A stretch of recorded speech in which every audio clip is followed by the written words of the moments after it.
पिछले 2 महीने से करीब हम लोग बात कर रहे हैं किस बात के लिए?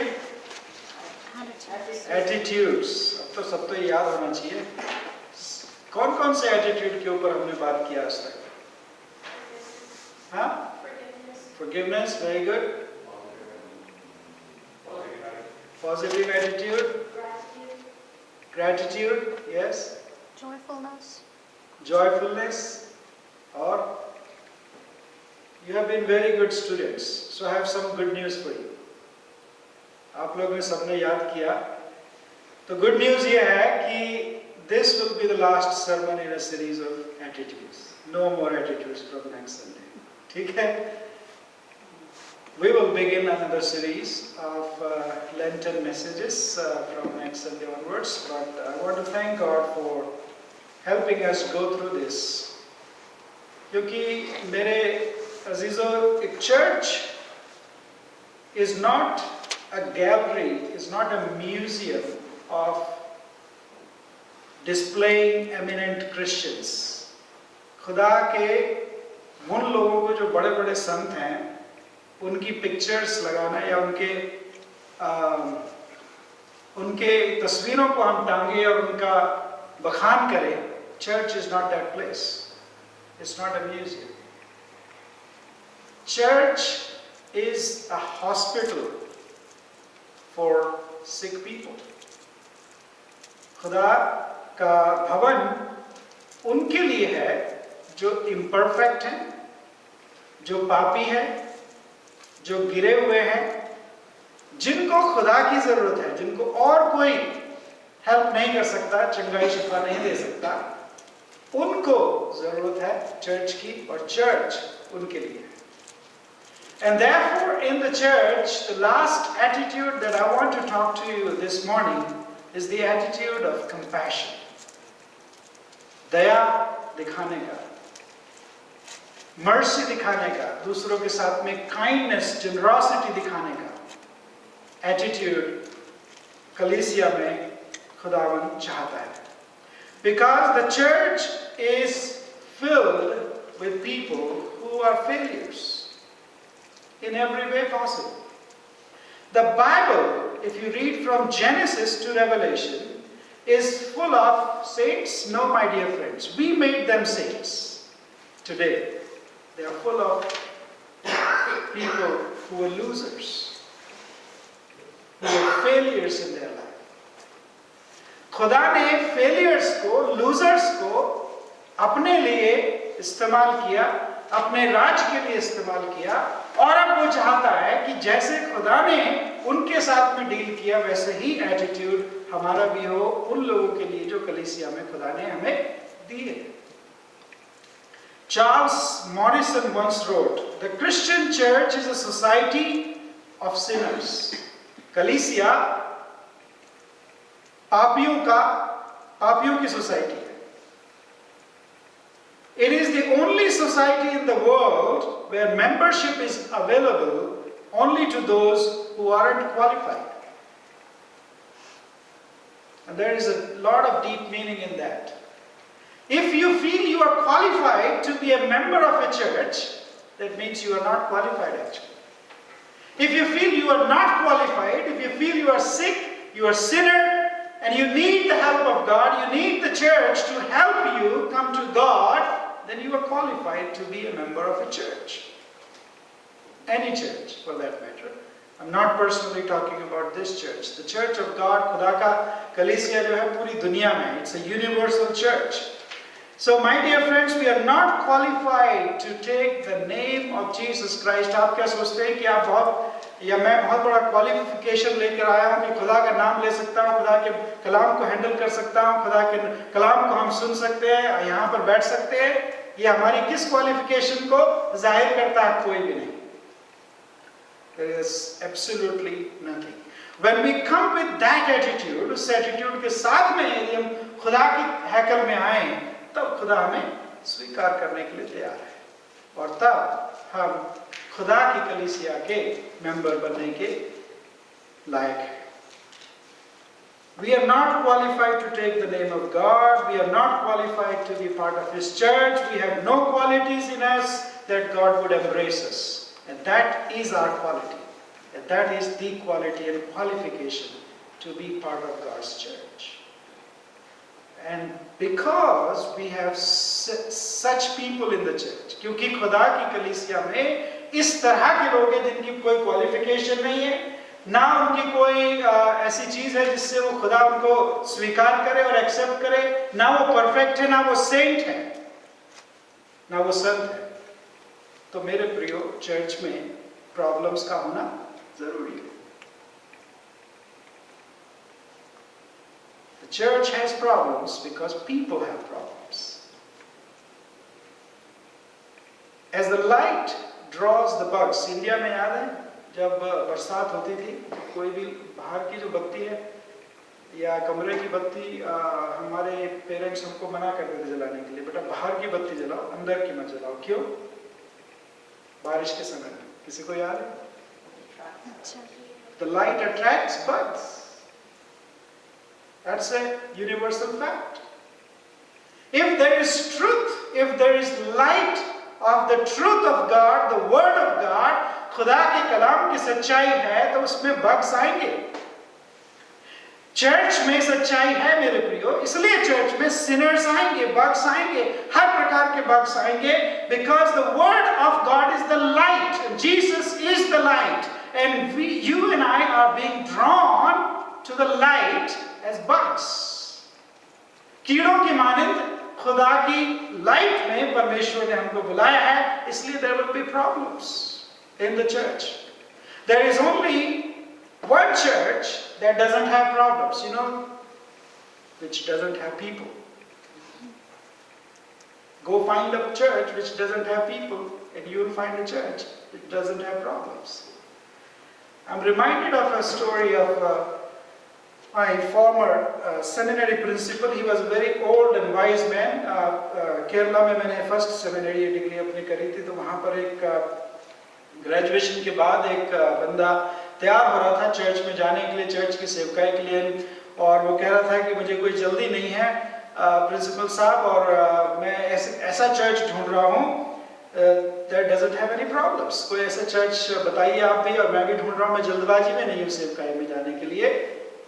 प्रिंसिपल साहब ने उसको जवाब दिया, look young man, if you find one, please don't join it because it will have problems. अगर तुम जाके ज्वाइन कर लोगे ऐसे चर्च को तो वहाँ प्रॉब्लम शुरू हो जाएगी, इसलिए कभी ज्वाइन मत करना ऐसे चर्च को भी जहाँ प्रॉब्लम्स नहीं है. It's very much like our families my dear friends. जिनके ज्यादा बच्चे हैं उनको मालूम है कि हर एक बच्चा एक समान होता है हमारा? नहीं. कोई ए टाइप पर्सनालिटी है, कोई बी टाइप पर्सनालिटी है, कोई सी है, कोई ये है, कोई डिमांड वाला है, कोई जैसा भी चला लो उसको चलता है, कोई कहता है कि मैं ये नहीं खाऊंगा, मैं वो नहीं खाऊंगा, कोई ऐसा है जिसको जो दे दो वो खा लेता है, कोई कहता है मैं ये नहीं पहनूंगा, मैं वो नहीं पहनूंगा, मैं ये नहीं करूंगा, मैं वो नहीं करूंगा. दूसरे होते हैं जैसा मर्जी उनको चला लो वो चल जाते हैं. और इसी तरीके से हमारे चर्च में भी, कलीसिया में भी, खुदा की कलीसिया में we have got all kinds of people. हर तरह के लोग हैं. चर्च में लोग कहां से आ रहे हैं? परिवारों से ही तो आ रहे हैं, और वही same baggages they are carrying into the church.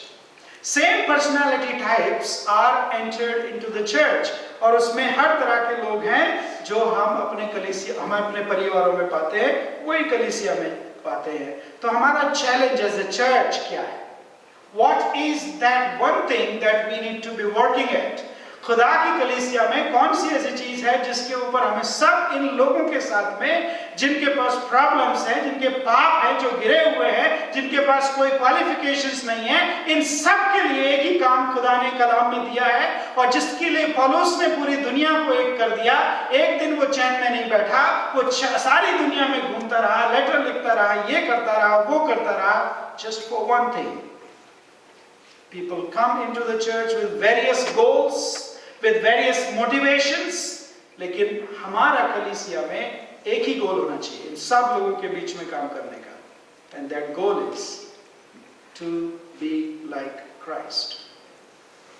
खुदावंद यीशु मसीह के जैसा एटीट्यूड, खुदावंद यीशु मसीह के जैसा चरित्र हमारे अंदर बनता चला जाए. That's the only goal that we need to be working. आज कलीसियाओं में, बड़ी बड़ी कलीसियाओं में बहुत एक्सटर्नल थिंग्स के ऊपर बहुत ध्यान दिया जाता है कि ऐसा होना चाहिए, वैसा होना चाहिए, ये होना चाहिए, वो होना चाहिए. You can do anything you want and I am not against that. I want the best external things, अच्छी क्वालिटी सब चीज में. खुदा के लिए खास तौर से हमें एक्सेप्शनली गुड थिंग करना चाहिए. In everything we should do the supreme thing that we can afford to.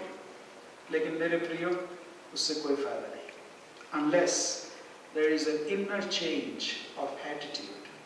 Heart, दुनिया में हम कुछ भी कर ले लेकिन खुदा के जैसा दिल यदि हमारा नहीं बनता है, then we are missing the point. We are doing nothing for that. खुदावंद के बंदे पौलुस ने इसी पर कुलुस्सियों की पत्री उसके 3 अध्याय और उसके 12वें पद में बोला है. मेहरबानी से पढ़ दीजिए. कुलुस्सियों 3:12. कुलुस्सियों की पत्री 3 अध्याय 12 पद. इसलिए परमेश्वर के चुने हुओं की नाई जो पवित्र और प्रिय हैं, बड़ी करुणा और धीरे धीरे धीरे धीरे बड़ी करुणा और भलाई और दीनता और नम्रता और सहनशीलता धारण करो. हाँ, ये खुदावन के बंदे पौलुस ने अपनी कलीसियाओं को लिखा और सब कलीसियाओं को लिखा. उसका कहना ये था कि प्रभु यीशु मसीह के जैसा अगर चरित्र और एटीट्यूड है तो उसके लिए ये क्वालिफिकेशंस हैं. पहले चर्च में आने के लिए कोई क्वालिफिकेशंस नहीं चाहिए, but once we are in the church we need to work with people to have these kinds of things. करुणा, भलाई, नम्रता, दया, क्षमाशीलता, इन सब बातों में एक दूसरे को कॉम्पीट करो. एक्चुअली पौलुस कहता है we must deal with each other with compassion, with tender heartedness, with kindness, with patience, with gentleness, and with such attitudes that Paul mentions in many of his epistles. So we are to be compassionate. और जो आज हमने कलाम में से पढ़ा था, पहला थिस्सलुनीकियों उसके 5 अध्याय उसके 4 पद से, उसमें भी पौलुस ने कई बातों को लिखा है और इसको हम कई दिनों से देख रहे हैं. इसी चैप्टर पे कई चीजों के ऊपर हमने अभी तक देखा भी है. Come to verse 12, chapter 5 verse 12. पहला थिस्सलुनीकियों उसका 5 अध्याय उसके 12 पद में पौलुस बात करता, 12 और 13 में he is talking about the relationship between sheep and shepherd. कलीसिया के लोग और पासबान के बीच में किस प्रकार की रिलेशनशिप रहनी चाहिए उसके लिए वो बात करता है और उसको आप देख सकते हैं. लेकिन उसके बाद 14th verse में, verse 14, he talks about the sheep only, not about the sheep and the shepherd. pastor और कलीसिया के लोगों के लिए रिलेशनशिप में नहीं, लेकिन 14वें पद में वो बात कर रहा है किसकी? केवल sheep की. पढ़ दीजिए 14th verse. हे भाइयों,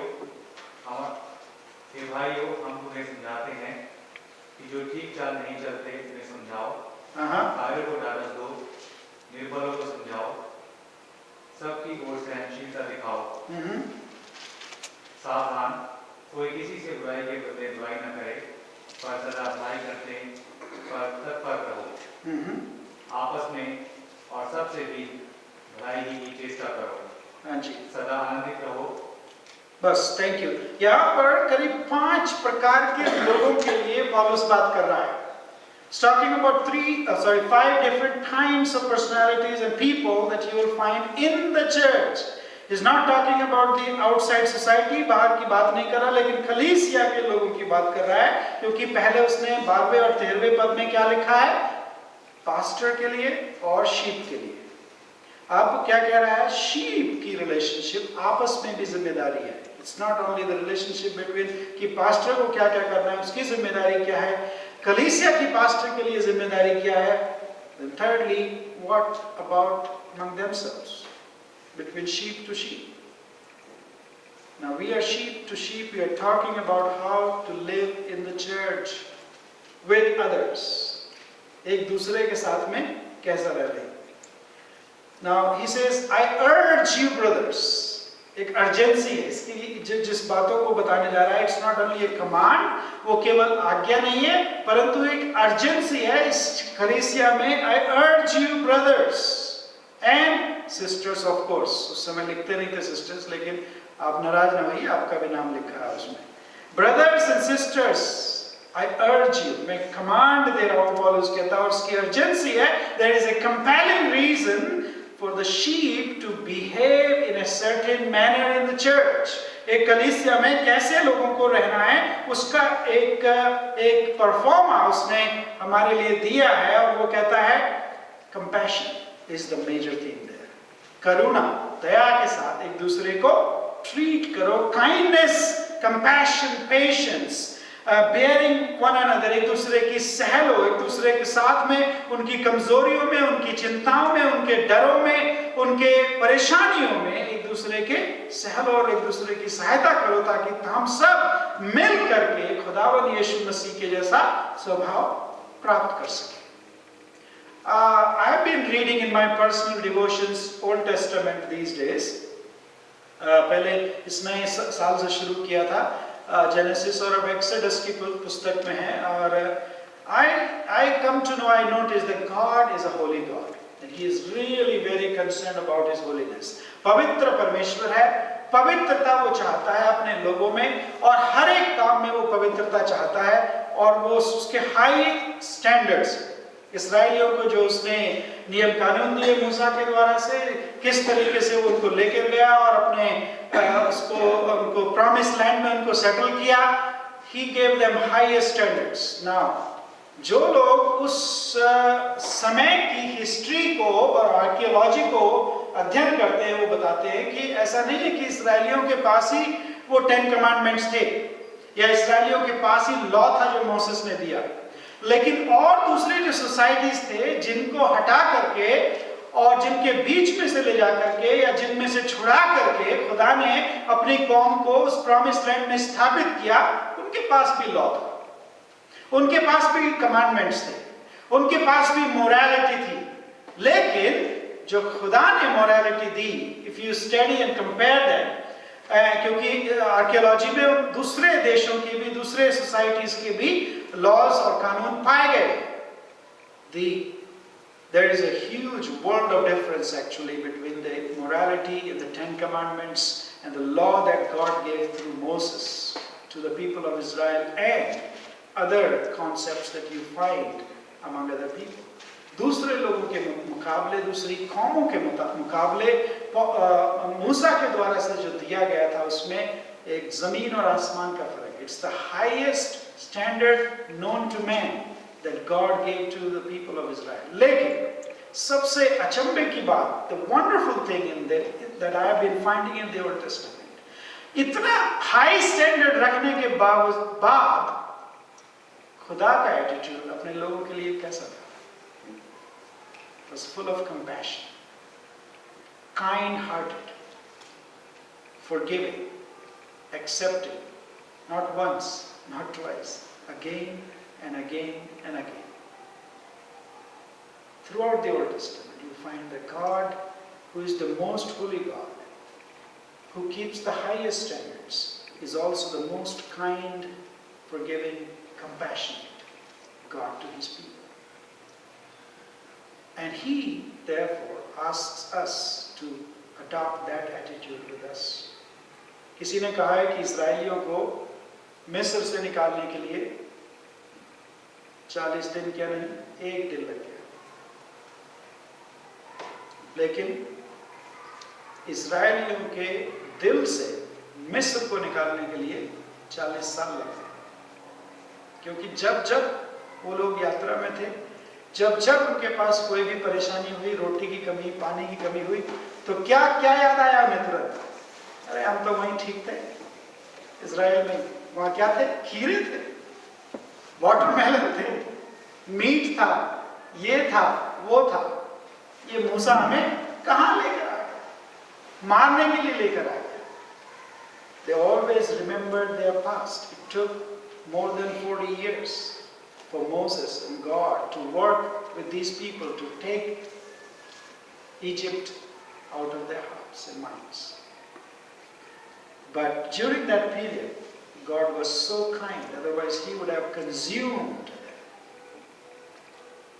27वें या 28वें पद में एक्सोडस के अभी मैं पढ़ रहा था कुछ ही दिन पहले, जब खुदा ने मूसा को पहाड़ पर बुलाया, 40 दिन तक मूसा खुदा के पास रहा पहाड़ पर, और वो उसको सिखा रहा था, उसको लॉ दे रहा था। उसके बाद खुदा ने खुद अपने फिंगर से वो टैबलेट्स उसको दी, जो 10 कमांडमेंट की।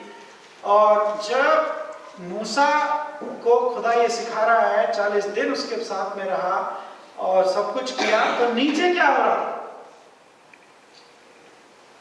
What was happening below Mount Sinai among the people of Israel? Anybody remembers? और उस काफ को बना करके, what did they say when they were worshipping that calf? ये इसने हमें मिस्र से निकाला है, आओ अपने सिरों को इसके सामने झुकाओ, ये हमारा खुदा है, इसने हमें मिस्र से निकाला है। What do you think God would be thinking at that very moment? He really wanted to destroy all of that completely. Moses pleaded, खुदा के उसने विनती करी, और खुदा ने, he had compassion on his people. Not just once, that's just the beginning. Read the Old Testament with that perspective and you'll be surprised how compassionate and forgiving our God is. और इसलिए पौलुस अब कहता है, we urge you, my dear friends, my dear brothers and sisters. पहला थिस्सलुनीकियों उसका 5 अध्याय 14th verse में वापस आ जाएं. 5 kinds of people that he is talking about, and I will finish them very soon. Number 1, 14 आयत पढ़ दीजिए, पहला पद, 14th verse please, first sentence.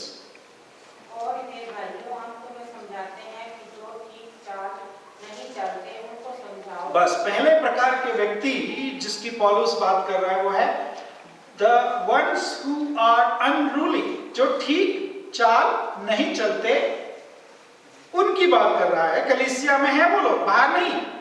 They are in your church, they are in every church. There are people who are unruly, जो ऐसे हैं जो line में नहीं लगते। That's the word that he is using there. NCC में या army में यदि आप रहे हो, नहीं तो देखा ही है सबने, जैसे ही कमांडर आज्ञा देता है, everybody falls in rank and file. और सबको एक ही लाइन में आना है, सबको एक जैसी ड्रेस पहननी है। कोई ये नहीं कह सकता कि नहीं मुझे आज ये वाली शर्ट अच्छी नहीं लग रही, मुझे दूसरी पहननी है, मुझे ये शूज अच्छे नहीं लगते, मुझे स्नीकर्स पहन रहे हैं, मुझे ये नहीं करना। नहीं, everybody has to fall in line and everybody has to do what the commander says. And as they march on, that is the word that Paul is using here about the unruly people, जो क्या नहीं करते हैं? पढ़िए उसको। कायरों को ढांढस दो। नहीं, वही पहला वाला जो अभी पढ़ा था। और हे भाइयों, हम तुम्हें समझाते हैं कि जो ठीक चाल नहीं चलते हैं, the unruly people, somebody who doesn't get in line, जो lazy है, सुस्त है, जो doesn't want to get involved in any activity in the church, जो फेंस पे बैठे रहते हैं, जिनको एज पे बैठना पसंद है, देखना, इधर भी देखना उधर भी देखना, जिधर फायदा हुआ इधर कूद के या उधर कूद के, ऐसे लोग चर्च में पाए जाते हैं। They don't want to get involved in any fellowship, in any Bible study or anything. They want to enjoy everything as an audience. जो केवल देखना, तमाशा देखना चाहते हैं, तमाशबीन हैं, और जो केवल फेंस पे बैठे रहते हैं और सब कुछ देखने पसंद करते हैं। They don't have any commitment. उनका कोई कमिटमेंट नहीं, उनको कोई इससे मतलब नहीं कि आप क्या परमेश्वर चाहता है, क्या नहीं चाहता है। और मैं उनको एक दूसरा वर्ड देता हूं, बेंच वार्मर्स, जो कलीसिया में आते तो हैं, लेकिन किस लिए? खाली बेंच को गर्म करने के लिए। They never get into the game because they don't have a commitment to play. उनको उस गेम में मजा नहीं आता, उनको देखने में मजा आता है, और उस गेम के लिए कमिटमेंट चाहिए, उसके लिए स्किल चाहिए, उसके लिए डिवोशन चाहिए, उस गेम में जाने के लिए they don't have it. And such people also are the most critique of anything being done in the church. negative attitude, negative people, and usually they become critical of everything that is happening. वो तो as पे fence पे बैठे रहेंगे, लेकिन जो आप कर रहे हैं वो उसका सारा हिसाब किताब वो नेगेटिव एटीट्यूड से देखना चाहते हैं. Now what does Paul say? What do you do with these people? What do you do with such people? पढ़ दीजिए 14th verse, अभी जो पढ़ा था. और हे भाइयों, हम तुम्हें समझाते हैं कि जो ठीक चाल नहीं चलते उनको समझाओ. Admonish them. Don't throw them out. If you throw them out, you will have nobody in the church, because all of us have one of these 5 categories that we will be looking at slowly. जो word पौलुस ने use किया है Greek भाषा में एडमॉनिश them, वो है नियोथेटियो. आप में से जो साइकियाट्री पढ़े हैं या साइकोलॉजी पढ़े हैं वो समझते होंगे. There is a neothetic counseling. Neothetic counseling, the word comes from this word that Paul used here, which actually means to advise in the light of future consequences. It means to warn the person in light of what is coming because of his behavior or actions that he or she is involved now. जो काम हो कर रहा है कोई व्यक्ति, जिस रास्ते पर जा रहा है उस रास्ते का असर क्या होगा, उसकी कॉन्सिक्वेंसेस क्या होंगी, उसके पर्सपेक्टिव में इस व्यक्ति को समझाना. To admonish them, to lead them, to walk beside them, to come alongside them in a positive way. There is no judgment involved here. There is no condemnation. You ऐसा है, ये वैसा है, ये वैसा, तुमने ऐसा कर दिया, तुमने वो कर दिया, तुम गलत रास्ते पे जा रहे हो, इसका ये होगा, ऐसा नहीं. Admonish is neothetic counseling, coming alongside with them, telling them the consequences of their things, and then leading them to a right path. प्रेरितों के काम उसका 20 अध्याय उसका 31 पद मेहरबानी से पढ़ दीजिए. प्रेरितों के काम 20 का 31. पौलुस ने एक और जगह में ऐसा इस्तेमाल किया है. The book of Acts chapter 20 verse 31. Acts 20:31. इसलिए जागते रहो और स्मरण करो कि मैंने 3 वर्ष तक रात दिन आंसू बहाकर हर एक को चितौनी देने ना छोड़ा. हाँ, पौलुस याद दिलाता है अभी रोमियों के और दूसरे लोगों के लिए जिनके लिए वो चर्च बनाया और उनके लिए दुआ किया कि मैंने रात भर with tears I admonished you. मैं उसी शब्द का नियोथेटियो काउंसलिंग का पौलुस ने इस्तेमाल किया है कि मैंने तुम्हारे लिए आंसू बहाकर तुम्हें सिखाया, चिताया, एडमॉनिश किया. Not that I condemned you. I came alongside with you as you were. मैं तुम्हें चेतावनी देता रहा. एडमॉनिश का मतलब चेतावनी देना, एक दूसरे के साथ में टेंडर हार्टेडनेस के साथ, काइंडनेस के साथ, जनरॉसिटी के साथ, कंपैशन के साथ में एडमॉनिश करना. नंबर 2, दूसरे तरह के लोग जिनके लिए पौलुस बात कर रहा है. वापस 5 बाब में जाएं. पहला थिस्सलुनीयों 5 बाब उसका 14th verse.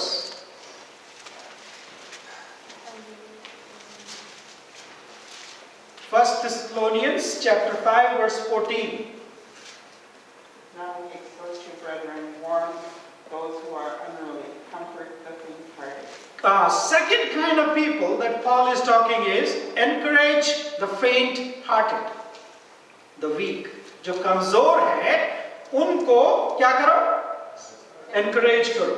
The faint-hearted, actually the word again, the word that Paul uses is a psychological word. And those of you who are in that area, you would understand कि पौलुस ने जो शब्द इस्तेमाल किया है वो है सुखोस. सुखोस साइकोलॉजी, साइकियाट्री उससे आता है और that is the word soul. हमारे जिनकी हिंदी में बोल देते हैं दिल छोटा है. It is a word that Paul uses जिनका oligosukos. The word means जिनका दिल छोटा है, which is an opposite of the word megalosukos, जो जिनका दिल बड़ा है. हमारे संस्कृत में उसका वर्ड इंडिया में है महात्मा है, जिसकी आत्मा बहुत बड़ी है, जो एडवेंचरस है, जो बोल्ड है, जो छोटा दिल नहीं रखता है, जिसका दिल बड़ा है, जिसका दिल सबके लिए खुला है, जो महान आत्मा है, महात्मा है, मेगालुकोस, sucrose. And he says, no, people are not there in the church. There are people in the church who have small soul, छोटी आत्मा, छोटा दिल, छोटी रूह. और ऐसे लोगों को एनकरेज करने के लिए बोला. एनकरेज बोला, चर्च से उनको निकाल दो. Encourage them. How do you deal with such people who are not Mahatmas? अगर वो महात्मा होते तो वो चर्च में उनका कोई काम नहीं था.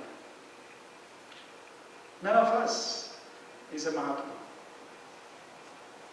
Small soul people, fearful people.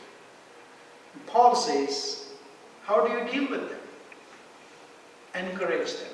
Again, the word is that you come along with them. उनको बाहों में भर लो, उनके साथ में खड़े हो जाओ. ऐसे लोग जो छोटे दिल वाले हैं, उनको वो हमेशा डर में रहते हैं, उनको ट्रेडिशन पसंद है, उनको चेंज पसंद नहीं है, उनको जरा सा भी चेंज होते हुए पैनिक अटैक हो जाता है, और जो करते आए हैं वैसा ही करते रहना चाहते हैं. उनका कोई दर्शन नहीं है, and they fear therefore failure, कि इसलिए नया काम करेंगे कुछ तो उसमें फेल हो जाएंगे, इसलिए जैसा चल रहा है वैसा ही करते चले जाओ. They are weak. And Paul says, come along with them, encourage them, have a positive approach toward them. The church needs to be busy in encouraging people, not discouraging people. लोगों को निराश करके निकालने के लिए नहीं कि उसका ये है, उसकी हिस्ट्री ये है, उसने तो ये किया था, अरे 10 साल पहले उसने ये किया था, उसकी लड़की भाग गई थी, उसका लड़का भाग गया था, उसने ये कर दिया था, उसने उसकी बीवी के साथ में ये कर दिया था, उसने फलाने के साथ के. सारी हिस्ट्री को लेकर के हम आपस में जब बात करने बैठ जाते हैं, we are not doing the work of encouragement, my dear friends. Paul says, सब लोग कमजोरों के साथ में आ जाओ, छोटी आत्माओं के साथ में आ जाओ, उनको बड़ी आत्मा बनाने के लिए काम करो. नंबर 3, thirdly, the word जो वीक की मैंने यूज किया था वो थर्ड में है. थर्ड काइंड ऑफ पीपल, पौलुस ने 1 थिस्सलुनियों 5 अध्याय, उसी अध्याय में 14 पद से फिर से पढ़ दीजिए उसी वर्ष को. And we urge you, brothers, warn those who are idle, encourage the timid, help the weak. Help the weak is the third kind of people that Paul is talking about. These are the people who lack moral strength and consequently lack spiritual health or growth. ऐसे लोग जो कमजोर हैं, उनके साथ में भी what do you do with such people? Verse 14 में लिखा, help them. Don't do away with them. Help them. Literally the word here means hold firmly to them. उनको embrace करके उनके हाथ को पकड़े रहो. They need your strength. If you feel somebody is weak and you are strong, Paul says, go alongside with them. Hold their hand. Let them draw from your strength. Don't lose them. Now what does that mean? There are 2 words for anointing in Greek, and this is not the word for anointing. Here it is like, the word is like massage them. The original word. Not literally, it doesn't mean कि उनको जाके massage करना है, जो कमजोर है उसकी हड्डी टूट जाए. But massage means, you know what massage means. When you are really weak, if somebody gives you a free massage, how does that work? Paul says, do the same with those who you think are weak, जो कमजोर है उनके साथ में वैसा ही करो. चौथा प्रकार के लोग जिनके बारे में पौलुस इसी पद में बात करता है 14th वर्ष में, those are people who are wearisome, जो हमेशा बड़े बोझ वाले हैं और परेशान करने वाले हैं, और जो कुछ क्रेजी है, जो they really exasperate, they're really crazy in anything they do. And there are such people in the church, mind you. Not necessarily हमारे चर्च में नहीं, हमारा तो परफेक्ट है, मैं और चर्च की बात कर रहा हूँ. How do you deal with such people? Yes, that's the word Paul uses. Be patient with them. The word means long suffering. Suffer for a long time with them. It's a long term deal, brother. You and I will be in the same church for a long time. So, be patient with them. And number 5, lastly, in that verse, there are outright evil people in the church. Outright wicked people also in the church. He's talking about his church, okay? हमारे church की बात नहीं कर रहे. He was talking about Thessalonians, somewhere. And he says, these people slander, gossip, destroy families, lead people to commit sins. Church को attack करते हैं, church के लोगों को अटैक करते हैं, झूठी झूठी बातें, झूठी सच्ची बातें, गॉसिप और स्लैंडर और envious, bitter, hateful, jealousy, angry, anything you name it, they have it. And there are people outright wicked and evil in the church. But how do you deal with them?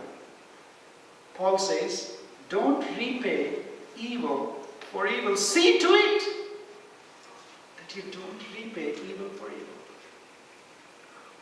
देखो, इस बात पर ध्यान करो कि कलीसिया में बुराई के बदले बुराई वापस ना दो. The revenge is not mine. The revenge, the Bible says, belongs to the Lord.